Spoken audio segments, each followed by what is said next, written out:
করার জন্য একটা একটা স্ট্র্যাটেজি দরকার। শুধু পড়লেই হবে না, শুধুমাত্র বই নিয়ে বইয়ের লাইনগুলো মুখস্থ করলেই পড়া হবে না। পড়াশোনা করার জন্য একটা স্ট্র্যাটেজি আছে। আমি বারবার বলেছি, each and every single subject has a philosophy. Chemistry পড়ার সময় তোমরা যেরকম ফিল করো, সমাজ পড়ার সময় সেরকম ফিল করো না, আইসিটি পড়ার সময় সেরকম ফিল করো না, বাংলা পড়ার সময় কিন্তু একই রকম ফিল হয় না। Different different feelings. এই ডিফারেন্ট ফিলিংসগুলো কিন্তু তোমাদের ভিতরে একটা সাইকোলজিক্যাল একটা চেঞ্জেস আনে। ওই সাইকোলজিক্যাল চেঞ্জগুলোকে কাজ করে এক একটা সাবজেক্টকে এক এক ধরনের টেস্ট নিয়ে পড়তে হবে। এবং শুধুমাত্র পরীক্ষায় পাশ করার জন্য পড়তে বলছি না আমি, শুধুমাত্র পরীক্ষায় পাশ করার জন্য পড়া ইজ নট ইয়োর টার্গেট। তোমার টার্গেট হচ্ছে ওই পড়াটা, যে পড়াটা পড়ছো তোমরা, সেটার ইউজ কোথায়। এখন তোমরা যদি আমাকে এরকম বলো যে স্যার বাগধারার ইউজ কোথায় লাইফে, বা আমরা যে ম্যাথস করি এটার ইউজ কোথায়, এটা নিয়ে একটা আলাদা আমি চিন্তা করছি, আমি এবং তৌহিদ স্যার আলাদা করে দুটো ডিফারেন্ট ভিডিও বানাবো যে এই সাবজেক্টস এর ইউজ কোথায় আছে। বা আমাদের প্রফেশনাল লাইফে আমরা যখন শিক্ষা জীবন শেষ করে সার্ভিসে আসি, মানে যারা সরকারি এবং বেসরকারিভাবে দেশকে সার্ভ করে যাচ্ছে তাদের পেশাগত দক্ষতা দিয়ে, ওই জায়গাতে 100% ইফেক্টিভ হওয়ার জন্য নিজের ভিতরে ইন্টারপার্সোনাল এবং ইন্ট্রাপার্সোনাল কি কি কোয়ালিটি থাকা দরকার, এবং সেই কোয়ালিটি ওই শিক্ষা জীবনে স্কুল, কলেজ, ইউনিভার্সিটি লাইফে কিভাবে একটা মানুষের দেহে ইনস্টল হবে।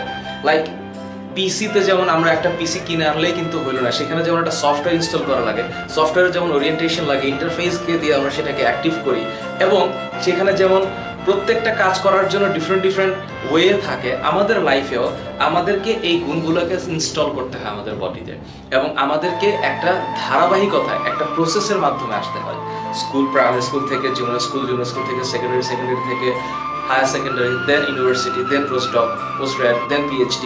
There are a lot of other steps in the life of human body or human life. এটা লাইফের সাইকেল।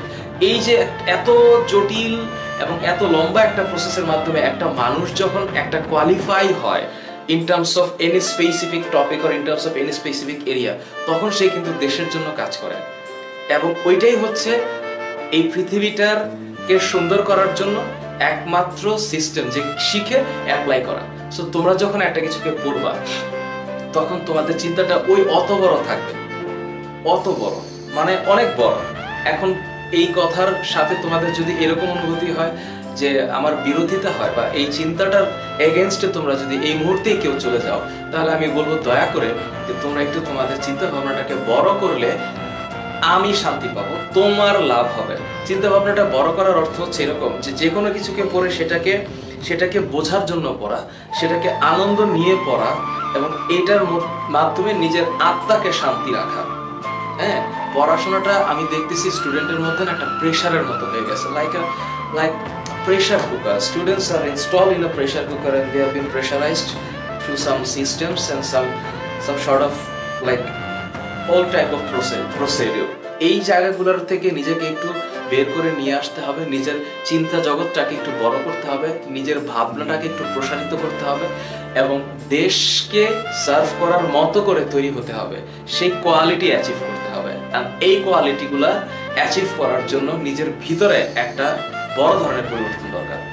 আমি সরি 5 মিনিট কথা বলে ফেলেছি তোমাদের জন্য, বিকজ আমি জানি আমার চ্যানেলে যারা ভিউ করছো, যারা দেখছো, তারা আমার সাথে যাদের কানেকশন আছে ফেসবুকে, ইউটিউবে, তাদের লেখা আমি পড়ে যতটুকু বুঝি সেখান থেকে আমি প্রত্যেকটা ভিডিওতে আপডেট করার চেষ্টা করি, এবং সেখান থেকে কথাগুলো বলছি।